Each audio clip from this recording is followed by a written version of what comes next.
Hello everybody! In today's video, we're going to be answering some really common questions from foreigners. 1. What's the internet like in Nicaragua?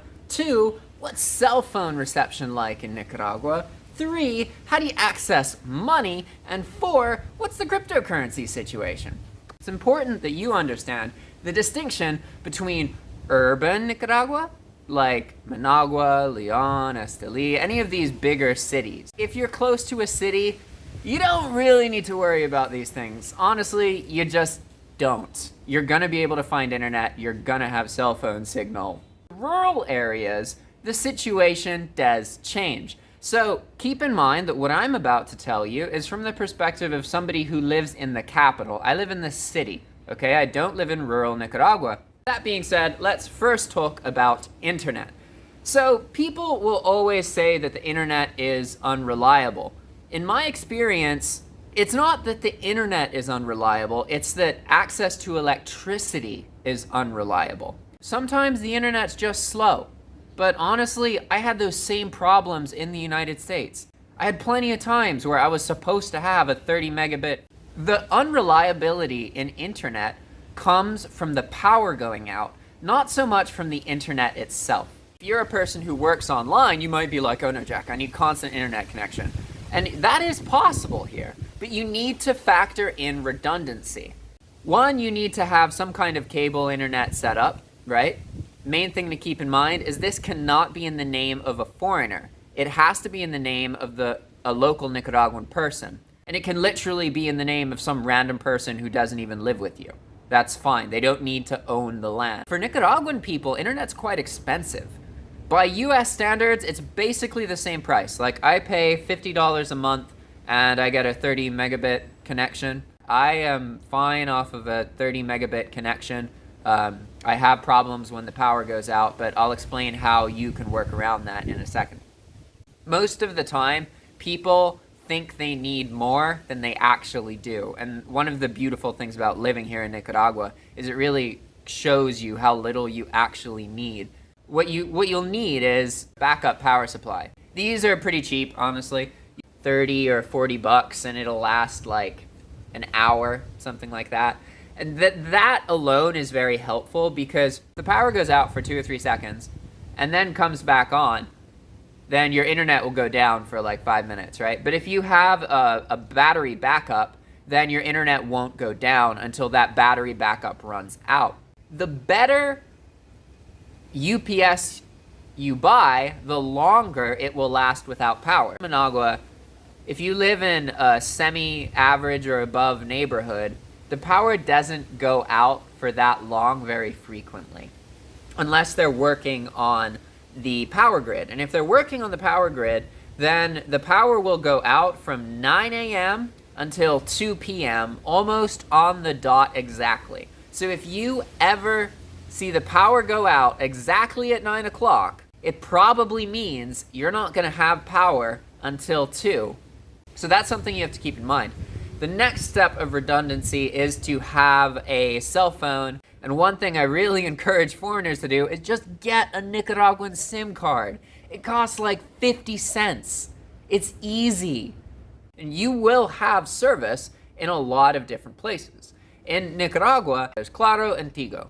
These are the network providers, okay? If you have a Tigo number, you can't actually call or text a Claro number. So basically everybody uses WhatsApp. Literally everybody. Hospitals, doctors, businesses, everybody uses WhatsApp.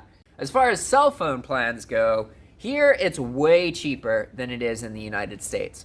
Nobody pays that much here for cell phone service.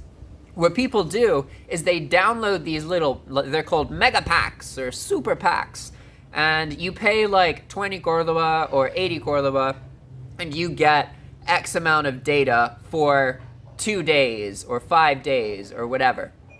And that's how most people use their cell phones. They don't actually load them until they have a reason to, and then they'll just add 20 Cordoba to it. It is really easy to load your phone here, like really easy. You can go to basically any merchant or vendor and they have a service where they load the phone for you.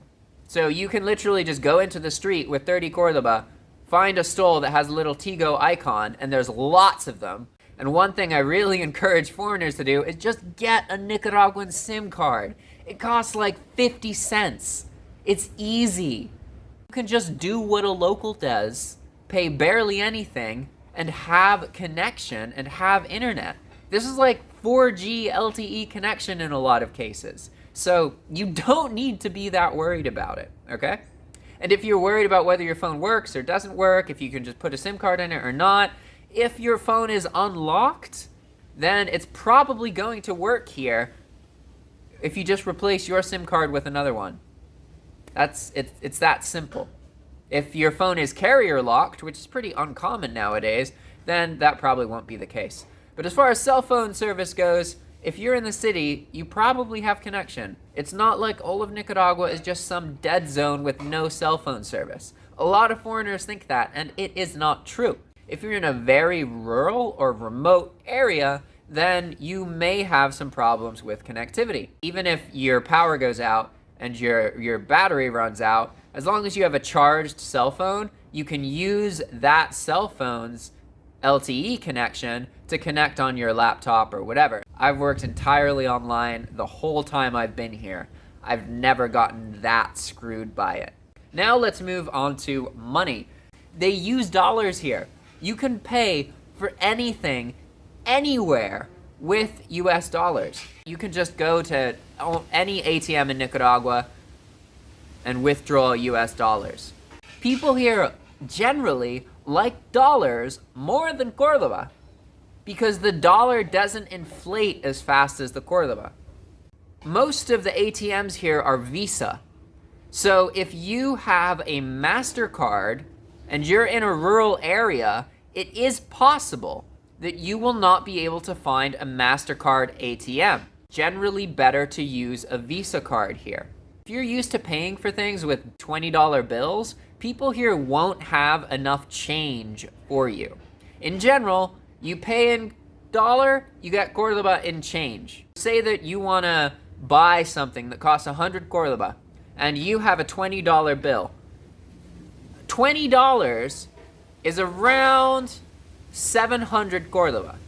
So that means the merchant needs to have 600 Cordoba in change. Building, they'll have change. But if you're just buying something in the street, then usually you want to pay with smaller currency like actual Cordoba or use like $1 bills. You will be taken advantage of sometimes. Imagine you're paying with a $20 bill. It's 100 Cordoba. But some of the vendors here will assume you don't really know how much change you're supposed to get, and they'll short you or trick you. So they may just give you back 300 Cordoba, hoping you won't notice that they actually owe you 600 Cordoba. I'm not saying that happens all the time, but if you're in very touristy areas, there absolutely are vendors that will take advantage of you. Make sure that you know how much change you're supposed to get, and you count it. Just take your $20 bill, you go to an AMPM or a Super Express, which are like 7-Elevens, and you pay for like a chocolate bar or something. And then you get Cordoba, and you have all the Cordoba you need to buy street food or souvenirs or whatever you want, all right? So now we've talked about internet, cell phones, and money. The last thing to talk about is cryptocurrency access. Cryptocurrency is basically unused. As far as institutions are concerned here. There's no street vendor who's going to accept your cryptocurrency. Some hostels who accept like PayPal and that kind of thing might accept cryptocurrency, but it's not a useful thing to have here. It's also hard for locals to acquire cryptocurrency. To acquire cryptocurrency as a Nicaraguan person, you have to pay a 30% on that. That's insanely expensive. So the only way to get it reliably is to actually use trading websites like Paxful so that you can trade dollars for cryptocurrency, or using Payoneer typically. You pay $1 for every 90 cents of crypto you get. If you want to support me and encourage me to make more videos, check out my course all about living in Nicaragua. buy the course. Seriously, it's like 10 or 20 bucks. It makes a big difference for me. If you guys show me support, I'll make as many Nicaragua videos as you want. The course is like 10 or 20 bucks. It is not expensive. All right, everybody, that's it for now. Comment below if there's anything else you want to learn. And as always, thanks for watching, and I'll see you next time. Ciao!